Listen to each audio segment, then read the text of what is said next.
Assalamualaikum warahmatullahi wabarakatuh.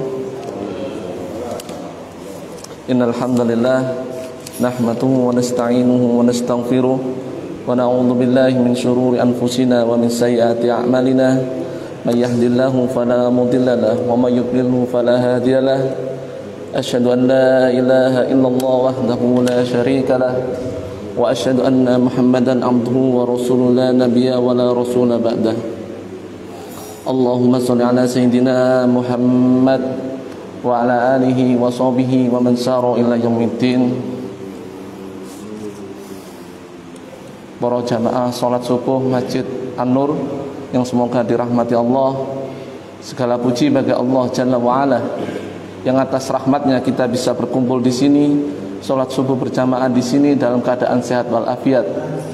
Shalawat serta salam tak lupa kita aturkan kepada junjungan kita Nabi besar Muhammad sallallahu alaihi wasallam yang telah memberikan petunjuk jalan yang lurus kepada kita sehingga kita bukan termasuk orang-orang yang tersesat. Semoga kehadiran kita di sini sesuai dengan sabda Nabi Muhammad sallallahu alaihi wasallam, "Man khada ilal masjid la yuridu illa yata'allama khairan aw yu'allimahu kana lahu ka ajran hajjah tamma hijatuhu." Man khada ilal masjid, barang siapa yang menuju masjid, la yuridu illa yata'allama khairan, tidak ada niat lain kecuali belajar kebaikan, au yu'allimahu, atau mengajarkannya, kana lahu ka ajrun hajjah, maka baginya pahala haji, tamma hijatuhu, pahala haji yang sempurna. Kalau kita mau menunggu berangkat haji 30 tahun sampai lebih, kalau hanya untuk mencari pahalanya, kita niatkan dari rumah. Bagi jenengan yang mendengarkan, diniatkan untuk belajar kebaikan, dan bagi saya yang mengisi kajian di sini, saya niatkan untuk mengajarkan kebaikan. Fa insyaallah akan mendapatkan pahala haji yang sempurna. Dan semoga kita juga termasuk dalam sabda Nabi Muhammad sallallahu alaihi wasallam, sab'atun yudilluhumullahu fi dhillihi yawma la dhilla illa dhilluh. Akan ada 7 golongan yang mendapatkan naungan di sisi Allah ketika tidak ada naungan lain di akhirat. Ketika langit direndahkan, matahari direndahkan, manusia datang dalam keadaan ufatan, uratan, hurla, dalam keadaan telanjang, tidak beralas kaki dan belum dikhitan, dalam keadaan huru-hara, kecemasan.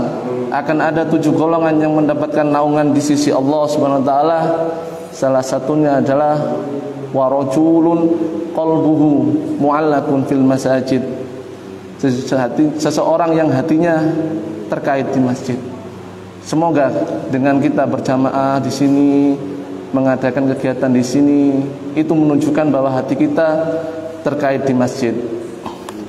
Saya ucapkan jazakallahu khairan pada seluruh pengurus takmir Masjid An-Nur, wabil khusus Bapak Ketua Takmir Boten Duki Tiangi Gus Zainal Abidin yang telah memberikan waktu kepada kami tim 4 dalam bidang seksi dakwah untuk mengadakan kegiatan kajian kultum subuh ini, yang sebagaimana kita ketahui bahwa kegiatan ini sudah pernah terlaksana namun vakum karena adanya pandemi corona. Yang perlu kita pahami di sini adalah Allah SWT mengingatkan bahwa segala musibah yang terjadi di sini tidak lain tidak bukan adalah karena ulah tangan kita sendiri. Wa ma asabakum min musibatin fabima kasabat aydikum. Surat Asy-Syura ayat 30. Dan apa saja musibah yang menimpa kamu, maka disebabkan oleh ulah tanganmu sendiri. Dan Allah memaafkan sebagian besar. Di sini jelaskan bahwa cobaan pandemi corona dan cobaan yang lain-lain merupakan ulah tangan manusia sendiri. Dan bagaimana caranya? Selain kita mencari sebab-sebab secara ilmiah, menjaga protokol kesehatan, meminum vitamin dan lain-lain, yang terpenting adalah kita banyak beristighfar. Banyak-banyak beristighfar, mengakui dosa kita, memohon ampun kepada Allah dan bertobat. Ada tulisan bagus, Pak, ada perkataan bagus dari Sayyidina Ali. Perkataan ini perlu dicatat, diingat dan disebarkan. Sayyidina Ali mengatakan, "Man nazzala bala'un illa bidambin wala ma nazala bala'un illa bidambin wa ma rufi'a bala'un illa bitaubatin. Tidaklah turun musibah kecuali dengan dosa, dan tidaklah musibah diangkat kecuali dengan taubat. Wis niku tok. Selain mencari sebab-sebab secara ilmiah, secara kesehatan, kalau kepingin pandemi ini segera berakhir, salah satunya adalah dengan bertaubat. Ada ulama besar di kalangan tabi'in, Al-Imam Hasan Al-Basri, mahkotanya tabi'in, ulamanya tabi'in. Hasan Al-Basri mengatakan dulu ada di kalangan para sahabat, ketika berjalan kakinya tertusuk duri, dan orang yang tertusuk duri ini mengatakan, wallahi innal aqlamu annaki bidambin, demi Allah wahai duri, tidaklah kamu menusuk kakiku kecuali karena dosaku. Wa ma dhalamani azza wa jalla, karena Tuhanku tidak akan mendolimiku. Itu ulama terdahulu, Pak. Kena tusuk duri wis paham iki gara-gara dosaku. Nggak perlu Allah datangkan corona. Kena tertusuk duri di kakinya sudah paham bahwa itu karena dosaku. Nggak perlu didatangkan sumur rusak. Kena tertusuk duri tok wis paham ini karena kesalahanku sendiri. Demikian mukadimah dari saya, dan kali ini saya akan menceritakan tentang salah satu sahabat Nabi SAW, manusia termulia, manusia yang dipuji Allah, manusia yang laksana gunung, kokoh dalam berakidah, kokoh dalam beragama.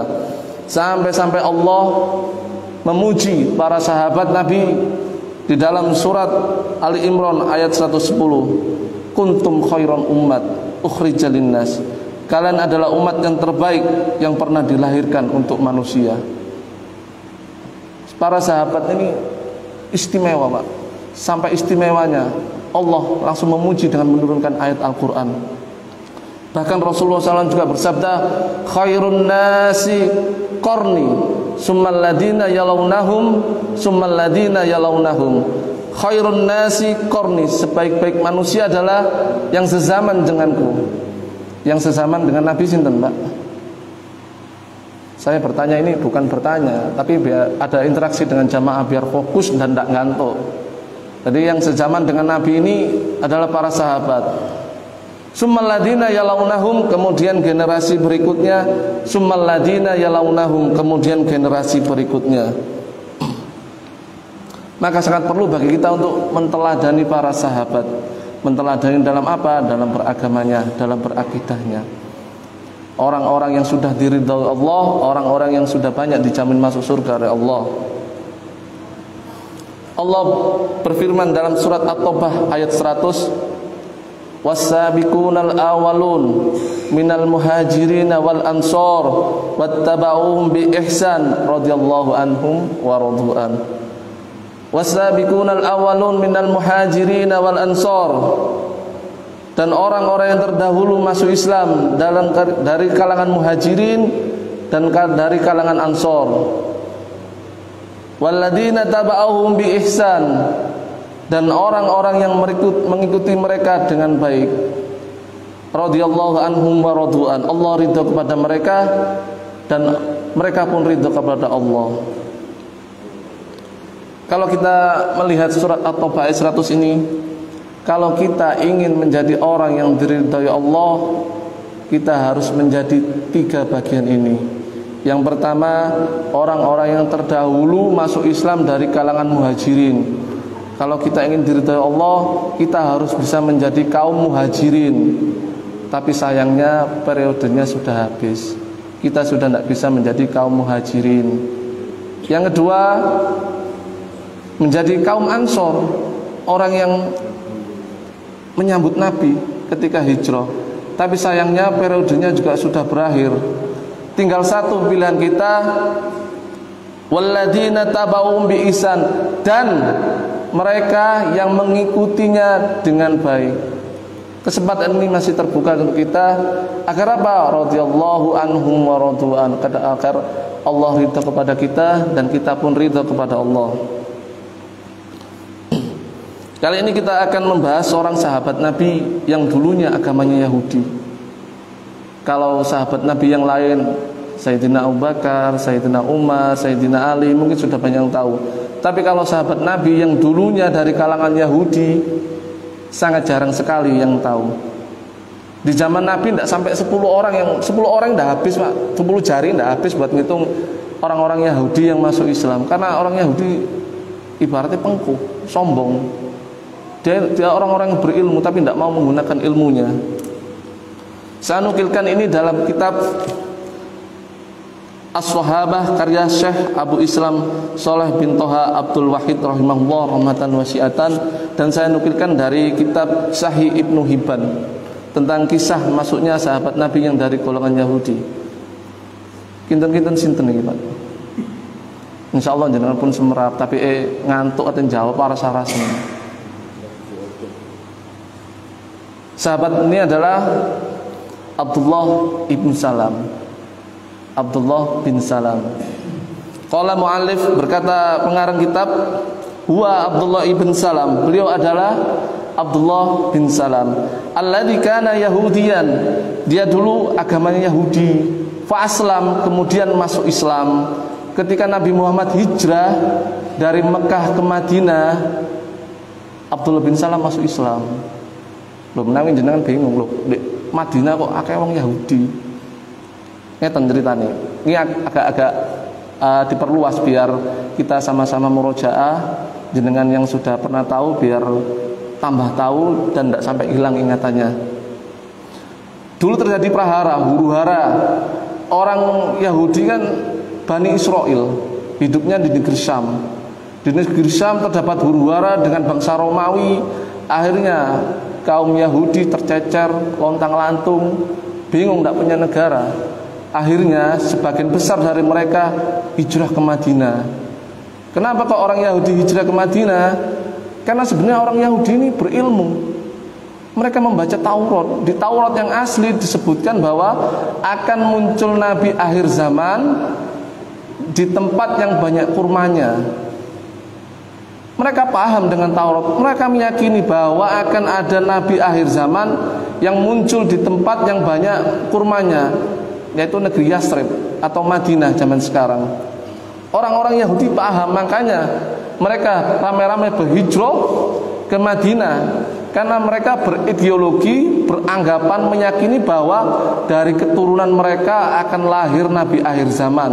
Mereka nepakno iki kudu lahir ning daerah sing akeh kurmae. Mereka ramai-ramai hijrah ke Madinah. Salah satu ada beberapa kabilah besar yang ikut hijrah ke Madinah. Yang pertama adalah Bani Qainuqah, yang kedua Bani Nadir, yang ketiga adalah Bani Quraidah. Sehingga ketika Nabi Muhammad hijrah dari Mekah ke Madinah, di Madinah ini majmuk, orangnya majmuk, ada Yahudinya, ada Arabnya, dan berbagai macam. Karena orang Yahudi ini paham isi Taurat dan berilmu dan meyakini Taurat. Ketika ada kabar bahwa ada Nabi akhir zaman hijrah dari Mekah ke Madinah, mereka gempar, Pak. Loh, kok duduk teko turunanku sing lahir? Ada Nabi akhir zaman dari Mekah ke Madinah akan datang. Mereka gempar, bingung, kok duduk teko turunanku? Seharusnya dari Bani Israel. Gempar mereka. Nah, akhirnya mereka penasaran, ikut-ikutan menyambut Nabi. Menyambut bukan karena ikut senang. Kalau kaum Ansar kan menyambut kedatangan Nabi dengan hati gembira. Kalau orang Yahudi menyambut Nabi di Madinah, penasaran, pengen tahu bener tak gak iki Nabi, sesuai gak ambek kitab Taurat ciri-ciri ngene iki. Penasaran karena ingin mengetes, nyocokno, bukan karena merasa senang ada Nabi datang. Dan salah satu yang merasa penasaran dan ingin mencocokkan bener tak gak iki Nabi adalah sahabat Nabi yang mulia Abdullah bin Salam. Dia ini ulamanya Yahudi, bukan sekedar pemimpin Yahudi, tapi ulamanya Yahudi. Dan Abdullah bin Salam mengkisahkan tentang bagaimana beliau ketika masuk Islam. Abdullah bin Salam yaqulu, Abdullah bin Salam menceritakan kisahnya ketika masuk Islam. Lama qadiman Nabi sallallahu alaihi wasallam al-Madinah injafala anhu alaihi. Ketika Rasulullah sallallahu alaihi wasallam tiba di Mekah, tiba dari Madinah ke Mekah, dari Mekah ke Madinah, maka orang-orang Madinah semua menyambut kedatangan Nabi. Fakuntu fiman jafala, dan aku termasuk orang-orang yang menyambutnya. Menyambut karena penasaran, bukan karena bahagia. Beliau menyambut karena penasaran, ingin mencocokkan, bener tagak iki Nabi sih. Falamma ra'aituhu, ketika aku pertama melihat wajah Nabi, ketika Nabi pertama datang, Abdullah bin Salam ini melihat wajah Nabi, belum pernah tahu iki ta jenenge Nabi, dicocokno wajahe. Oh, iki jenenge Muhammad sallallahu alaihi wasallam. Araftu anna wajhu laisa bil wajhil kadzab. Ketika aku pertama melihat sosok yang katanya Nabi itu, aku tahu bahwa ini bukan wajah pendusta. Teko wajahnya kayak oh iki wong apik iki. Tutuk wong sing biasanya mbujuki iki. Bukan orang-orang dari kafir jahiliyah, bukan. Itu wong apik jelas iki. Dari wajahnya tok. Ini masih melihat wajah, belum omong-omongan, belum berinteraksi. Lihat wajahnya tok wis percaya wong apik iki. Dia belum percaya bahwa itu Nabi, wong apik iki. Jelas iki wong apik. Terus wajahnya wis ketok. Enggak seperti wajah-wajah bukan, enggak seperti wajah sing biasanya buju-bujuki gitu.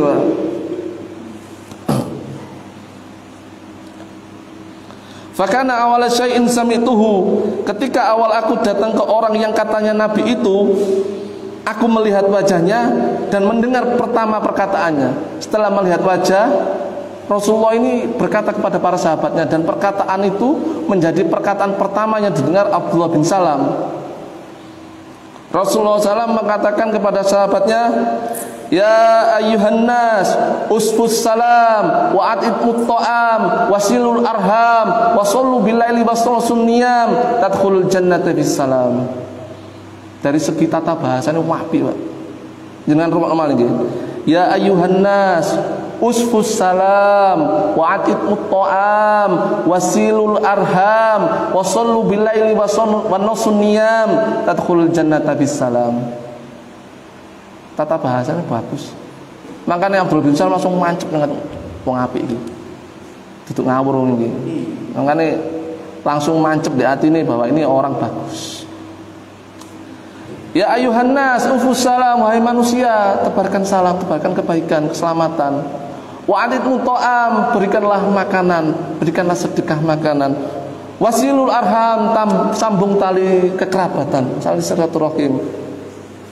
Wasallu bilaili wa nasuniyam, salatlah ketika orang terlelap di keheningan malam. Tadkhulul jannata bisalam, dan masuk surgalah dengan keselamatan. Ngajak api, Pak. Ngajak menebarkan keselamatan, mengajak berbagi makanan, mengajak orang sholat di malam hari, dan mengajak orang masuk surga dengan selamat. Dari segi bahasanya sudah bagus. Kemudian saya nukilkan riwayat dari Anas bin Malik. Anas bin Malik radhiyallahu anhu mengatakan, ana Rasulullah sallallahu alaihi wasallam qadimal Madinah. Ketika Rasulullah SAW datang ke kota Madinah. Ini kisah tentang masuknya Abdullah bin Salam masuk Islam, diceritakan oleh Anas bin Malik, dan saya nukilkan dari kitab Sahih Ibnu Hibban. Rasulullah SAW datang ke kota Madinah ketika Abdullah bin Salam berada di kebun kurmanya. Fa'ata Abdullah bin Salam Rasulullah, maka Abdullah bin Salam mendatangi Rasulullah. Ketika Rasulullah datang ke kota Madinah, Abdullah bin Salam berada di kebun kurma. Lho ketok oh iku sing jare Nabi tak paranane. Mendekat Abdullah bin Salam. Abdullah bin Salam berkata kepada Nabi Muhammad sallallahu alaihi wasallam, inna sa'iluka asy'ala ya'lamu as'aluka ila nabiyyun. Hai wahai Muhammad, aku akan bertanya beberapa hal tentangmu. Dan pertanyaanku ini hanya bisa dijawab oleh seorang nabi. Abdullah bin Salam ngetes kok Kanjeng Nabi dites. Kan Abdullah bin Salam belum wis ngakoni iki wong apik iki. Tapi beliau belum yakin bahwa ini nabi. Akhirnya ketika Nabi Muhammad datang, Abdullah bin Salam mengajukan beberapa pertanyaan. Pertanyaan itu zaman dulu itu pertanyaan sulit, Pak, yang hanya bisa dijawab oleh seorang nabi. Berhubung sekarang teknologi sudah banyak, googling di YouTube, lihat di apa itu namanya media sosial, ketemu jawabannya. Kalau dulu hanya nabi yang bisa menjawab pertanyaan seperti ini. Fa anta akhbartani biha amantu bika, dan jika kamu bisa menjawab pertanyaanku amantu bika, aku akan beriman kepadamu. Tes-tesane kok lek aku jawabe bener, wis aku mlebu Islam. Amantu bika, aku wis beriman nang awakmu wis. Apa pertanyaannya? Pertanyaannya kata Anas bin Malik, yang pertama adalah tentang syabah. Bab syabah, bab kemiripan. Jadi jabang bayi itu ketika lahir ada yang mirip bapaknya, ada yang mirip tetangga, ibunya, tetangganya. Ada yang mirip bapaknya, ada yang mirip ibunya. Pertanyaan sulit. Kenapa jabang bayi itu lahir kadang mirip bapaknya, kadang mirip ibunya? Dan pertanyaan kedua, wa an awali syai'in yahsurun nas. Bagaimana awal manusia digiring pada saat hari kiamat? Yang ketiga, wa an awali syai'in yaqulu ahlul jannah. Dan makanan apa yang disandingkan kepada penghuni surga pertama kali? Kenapa wajah bayi itu mirip bapak, kadang mirip ibu? Bagaimana manusia dikumpulkan di hari kiamat? Dan makanan apa yang diberikan kepada penduduk surga pertama kali? Lek kula mboten ningali kitab mboten saged, Pak. Ini kelasnya Nabi sing saged jawab. Rasulullah SAW saged jawab. Akhbaroni biha Jibril anifa. Baru saja malaikat Jibril mengabarkan kepadaku. Kaget Abdullah bin Salam, malaikat Jibril. Malaikat Jibril, dzalika Abdul Yahud. Malaikat Jibril itu wong sing malaikat sing dibenci Yahudi. Orang Yahudi itu loro hati sama malaikat Jibril. Nah, malaikat kok diloro hati ini? Seperti orang Syiah kan benci dengan malaikat Jibril karena menganggap malaikat Jibril salah memberikan wahyu. Seharusnya wahyu itu diberikan ke Sayyidina Ali, lah kok diberikan ke Kanjeng Nabi. Makanya orang Syiah benci. Mangkel ambek malaikat kok. Mangkel ambek tonggo wis biasa. Mangkel ambek malaikat iki, Pak. Makanya waduh wis nek karuan malaikat kok dimangkeli. Langsung kemudian dijawab oleh Nabi Muhammad SAW setelah memberikan wahyu. Nabi Muhammad ini menjawab. Nabi Muhammad ini kalau menjawab, Pak, wa ma yantiqu anil hawa in huwa illa wahyu yuha. Apa yang dikatakan tidak berdasarkan hawa nafsunya, in huwa illa wahyu yuha, tapi berdasarkan wahyu dan tidak mungkin salah. Mboten pokoke jawab, pokoke ono masalah dijawab, mboten. Wa ma yantiqu anil hawa. Tidak berani Nabi Muhammad menjawab dengan hawa nafsunya. In huwa illa wahyu yuha, berdasarkan wahyu. Jawaban pertama, amma syabah idza syabaqa ma'ur rajuli ma'ar mar'ah dhaba bisyabah. Kalau yang keluar itu kemiripan anak itu, jika yang keluar itu airnya laki-laki mendahului air perempuan, dhaba bisyabah, maka dia akan pergi dengan kemiripannya. Jadi ketika airnya laki-laki keluar duluan mendahului wanita, maka kemiripannya dengan yang laki-laki. Wa idza syabaqa mar'ur rajul dhaba bisyabah. Dan ketika airnya perempuan mendahului airnya laki-laki, dhaba bisyabah, maka dia akan keluar dengan kemiripannya. Nah, ini juga dalil bahwa wanita itu punya air. Air nopo? Air mani. Mboten tahu-tahu, mboten tahu. Pertanyaan kedua, bagaimana ketika manusia pertama dikumpulkan? Narun taji'un min kibali masyrik wa tahsun nasa ilal maghrib. Akan ada api, narun, api yang muncul menggiring manusia dari masyrik, dari timur sampai maghrib, sampai ke barat, dikumpulkan manusia, digiring oleh api. Itu pertanyaan kedua. Pertanyaan ketiga, makanan apa yang pertama dimakan oleh penduduk surga? Wa an awwalu syai'in yaqulu ahlul jannah ra'sun sauri wa kabidil hud. Makanan yang pertama yang dimakan oleh penduduk surga adalah kabidil hud, hati ikan paus. Dari sandingannya perdana manusia ketika masuk surga adalah hati ikan paus. Semoga kita besok merasakan hati ikan paus di surga bareng-bareng. Seluruh jamaah Masjid An-Nur dan seluruh pengurusnya semoga bisa sarapan bareng hati ikan paus di surga kelak. Setelah mendapatkan jawaban ini, Abdullah bin Salam lega. Padahal Abdullah bin Salam belum tentu tahu jawabannya, karena yang bisa jawab hanya seorang nabi. Abdullah bin Salam lega, langsung mengucapkan syahadat, asyhadu an la ilaha illallah wa asyhadu annaka Muhammad Rasulullah. Seperti janjinya, bener wong iki, aku beriman wa asyhadu anna Muhammad Rasulullah. Kemudian mengikrarkan diri masuk Islam. Abdullah bin Salam berpesan kepada Rasulullah, ya Rasulullah, sesungguhnya umat Yahudi itu orang-orang pembohong, orang-orang pendusta. Tolong jenengan simpen rahasia ini, jangan dibilang dulu kalau saya ini masuk Islam. Karena kalau mereka tahu saya masuk Islam, mereka akan mencaci maki saya, akan memusuhi saya. Tapi tolong tanyakan dulu siapa saya di antara mereka. Jadi Abdullah bin Salam pesan, pun diungkit riyen kula niki mlebet Islam, tolong jenengan tangletaken teng masyarakat kula, masyarakat Yahudi. Sopo sih kula niki teng mereka, di kalangan mereka siapa sih saya ini, ngoten. Singkat cerita, dikumpulkanlah orang Yahudi, dan Rasulullah SAW bertanya kepada orang Yahudi, ya masyarul Yahud, wahai orang Yahudi, wailakum, celakalah kalian. Ittaqullah, bertakwalah kepada Allah.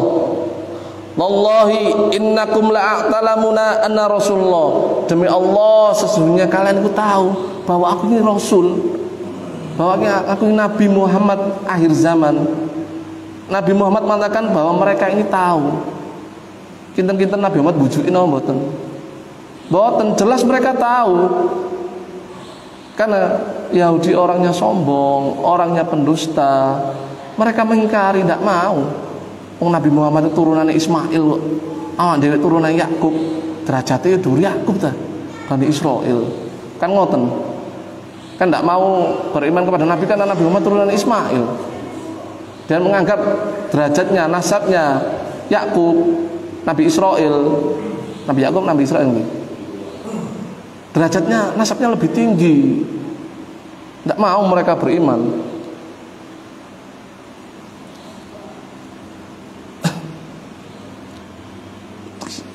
Wa anni ji'tukum bil haqqin, dan aku datang kepada kalian dengan kebenaran. Fa aslam, masuk Islamlah kalian. Wallahi, sesungguhnya demi Allah kalian tahu di hati kalian bahwa aku ini seorang nabi. Dikatakan Nabi, "Ismal bo Islam, aku yakin aku ngerti lah aku ini nabi." Tak mau orang Yahudi. La na'lamu. La na'lamu. Enggak ngerti aku. Aku itu sapa gak ero aku. Kamu itu siapa saya tidak tahu. Mereka berbohong, mengingkari. Ini Abdullah bin Salam masih disembunyikan oleh Nabi, tidak boleh keluar. Kemudian karena mereka tidak mau beriman, mereka bertanya seperti pesan Abdullah bin Salam, tanyakan siapa saya di antara mereka. Fa ayu rajulun fikum Abdullah bin Salam. Wahai orang-orang Yahudi, siapakah Abdullah bin Salam di tengah-tengah kalian? Ditanyakan kepada Nabi.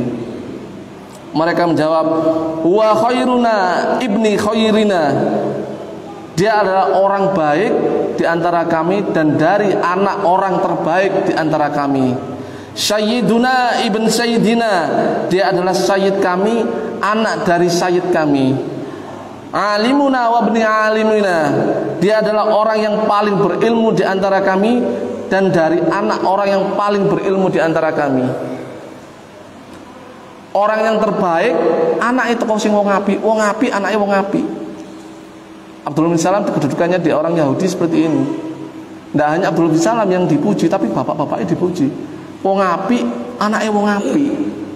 Sayyid kami anak dari sayyid kami. Wong sing alim anaknya wong sing paling alim. Dipuji-puji, Pak.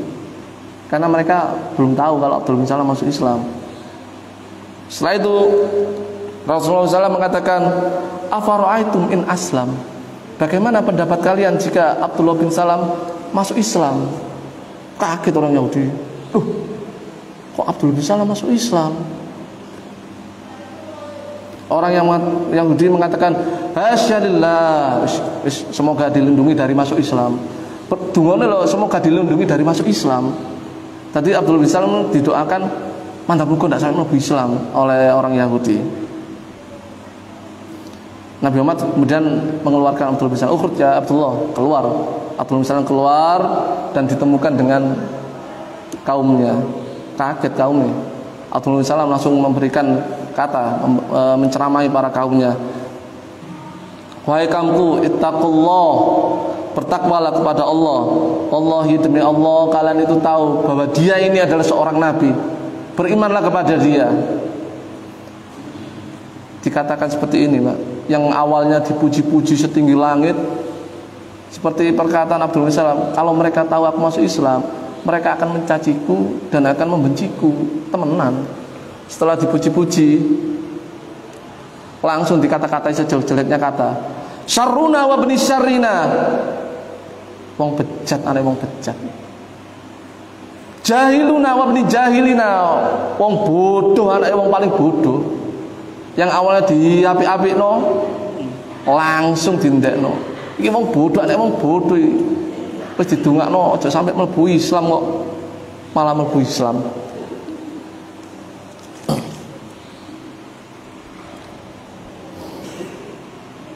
Orang Yahudi ini bukannya tidak tahu, mereka mengenal Nabi Muhammad itu seperti mengenal anaknya sendiri. Orang tua itu paling kenal dengan anak ya orang tua. Dan orang Yahudi, Allah mengibaratkan orang Yahudi mengenal Nabi Muhammad itu seperti mengenal anaknya sendiri, tapi tidak mau beriman. Di surat Al-Baqarah ayat 146, Allah SWT berfirman, alladzina atainahumul kitaba ya'rifuna kama ya'rifuna abna'ahum. Orang-orang yang telah kami berikan kitab Taurat dan Injil mengenal Nabi Muhammad seperti mengenal anaknya sendiri. Kenal Nabi Muhammad itu seperti mengenal anaknya sendiri, tapi tidak mau beriman karena mereka meremehkan Nabi Muhammad dan karena kesombongan. Innallaha jamilu yuhibbul jamila, al-kibaru batarul haq wa khamdin nas.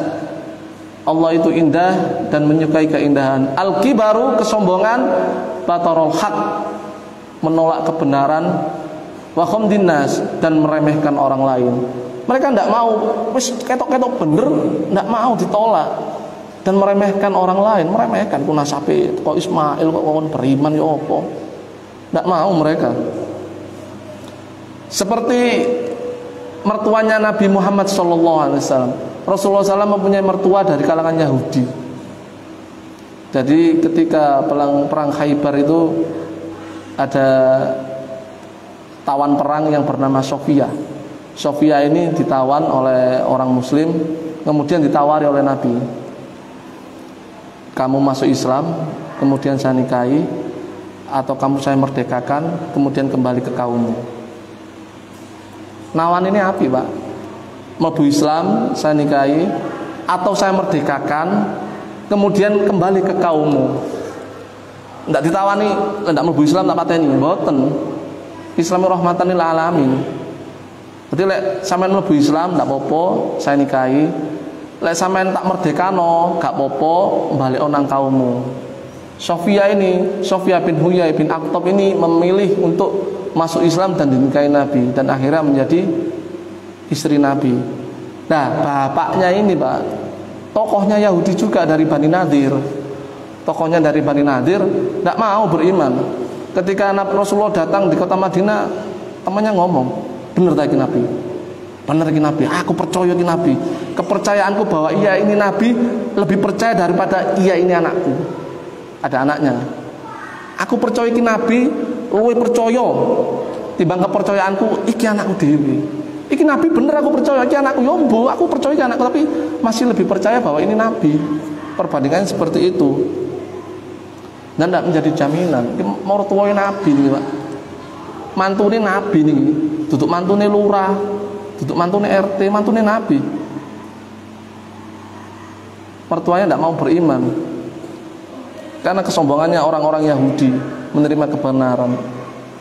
Kalau ada yang mengajari kita kebenaran, mengajari kita sesuatu yang mungkin belum kita pernah tahu, kalau memang itu benar ya monggo diterima. Pelajaran dari kisah ini, mari kita mengikuti generasi terbaik yang sudah Allah puji-puji di Al-Quran, yang sudah Allah ridhoi dan sudah Allah banyak jamin masuk surga. Mengikuti jejak para sahabat dalam beragama, dalam berakidah. Yang kedua pelajarannya adalah jangan kita menjadi orang sombong seperti ahlul kitab. Ahlul kitab adalah orang Yahudi dan satunya itu direkam hari Pak. Jangan kita menjadi orang sombong seperti ahlul kitab. Di surat Al-Fatihah Allah mengatakan ada dua ahlul kitab, al-maghdub, orang-orang yang dimurkai. Siapa mereka? Orang-orang Yahudi. Mereka ini tahu ilmu tapi tidak mau melakukan ilmu. Ahlul kitab yang satunya ad-dhalin, orang-orang yang tersesat. Orang-orang yang tersesat. Kenapa tersesat? Mereka itu beribadah tanpa ilmu. Makanya surat Al-Fatihah kita diminta untuk meminta jalan yang lurus agar terhindar dari golongan dua ini, ahlul kitab ini, dari golongan ad-dhalin dan al-maktub dan ad-dhalin, orang-orang yang dimurkai dan orang-orang yang tersesat. Demikian kisah sahabat Nabi Abdullah ibn Salam rahmatan wasiatan, semoga Allah merahmati beliau. Dan kalau kurang lebihnya, kalau ada kesalahan kata itu memang karena saya kurang belajar. Kalau ada kebenaran itu murni dan atas petunjuk Allah SWT. Mohon maaf kalau agak panjang. Insya Allah dilanjut dengan acara kopdar di teras. Kita tutup dengan bacaan kafaratul majlis. Subhanakallahumma wa bihamdika asyhadu an la ilaha illa anta astaghfiruka wa atubu ilaik. Wassalamualaikum warahmatullahi wabarakatuh.